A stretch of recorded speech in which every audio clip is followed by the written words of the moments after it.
Good morning, good afternoon, or good evening, my beautiful hot messes. My name is Mistress Lavender, and today I'm reading The Artist's Seduction by Robert Greene. I'm on page 97, and the background, I can't find my remote, but these are just like affirmations in the background, so let me know if you can still hear me.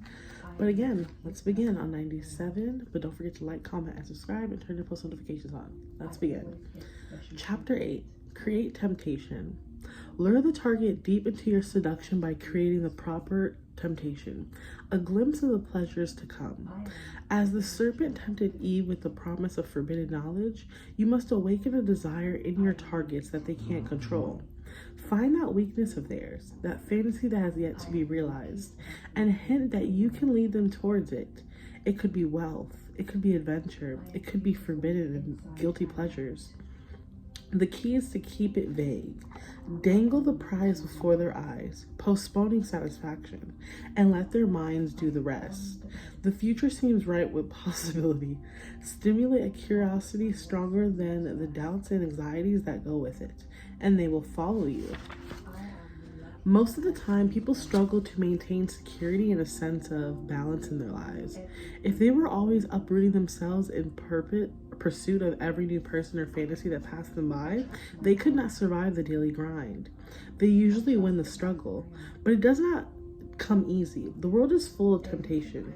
They read about people who have more than they do, about adventures others are having, about people who have found wealth and happiness.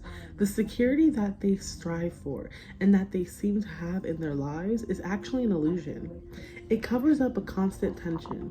As a seducer, you can never mistake people's appearance for reality. You know that their fight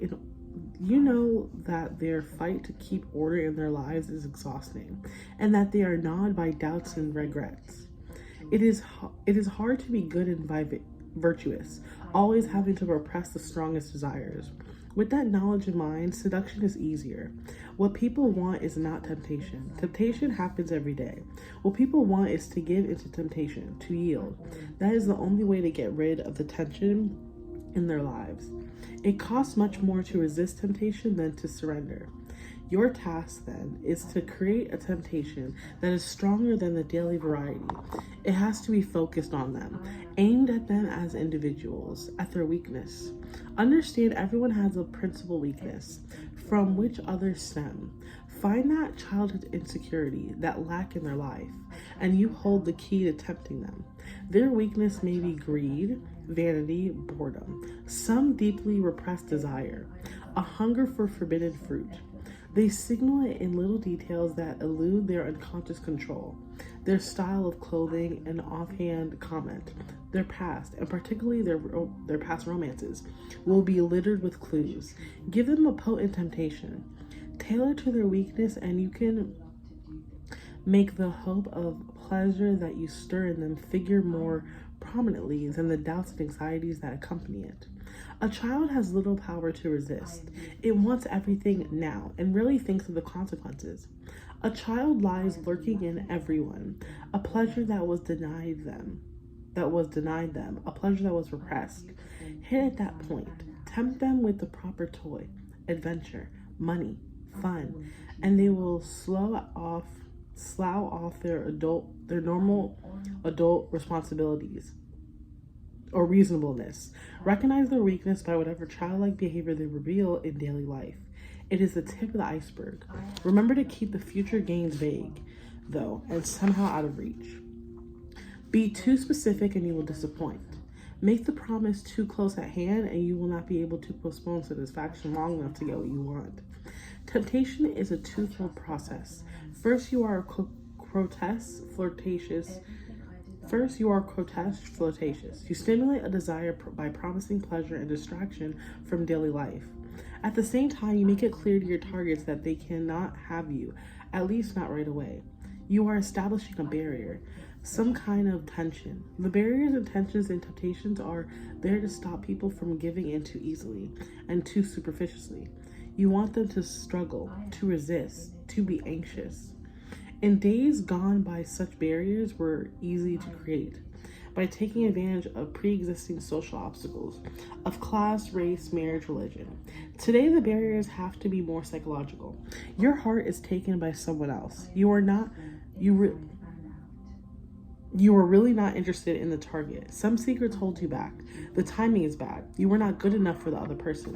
The other person is not good enough for you, and so on. Conversely, you can choose someone who has a built-in barrier. They are taken. They are not meant to want you. These barriers are more subtle than the social and or religious variety, but they are barriers nonetheless, and the psychology remains the same. People are perversely excited by what they cannot or should not have. Create this inner conflict. There is excitement and interest, but you are unavailable, and you will have them grasping for what they cannot reach. And the more your targets pursue you, the more they imagine that it is they who are aggressors. Your seduction is perfectly disguised. Finally, the most potent temptations often involve psychological taboos and forbidden fruit. You are looking for some secret desire that will make your victims squirm uncomfortably if you hit upon it, but will tempt them all the more. Search in their past. Whatever they seem to fear or flee from might hold the key. It could be a yearning for a mother or father figure, or a latent homosexual desire. Perhaps you can satisfy the desire by presenting yourself as a masculine woman or a feminine man. For others, you play the Lolita or the daddy, someone they are not supposed to have, the dark side of their personality. Then there are the masochists, the ones who secretly desire some pain. You can always tempt them by seeming difficult, challenging, even a little cruel. Keep the connection vague. You want them to grasp at something elusive, something that comes out of their own mind. The symbol is the apple in the Garden of Eden. The fruit looks deeply inviting, and you are not supposed to eat of it. It is forbidden. But that is precisely why you think of it day and night. You see it but cannot have it. And the only way to get rid of this temptation is to yield and taste the fruit. I'm going to stop there. I'm at 102. This is a really good book. I like it. Next episode, I'll be on 103. Keep them in suspense. What happens next? But again, my name is Mistress Lavender. I'm reading The Art of Seduction by Robert Greene. And I hope you're having a great time with me. And I hope you have a great day. Stay safe. And let me know. What are you reading right now?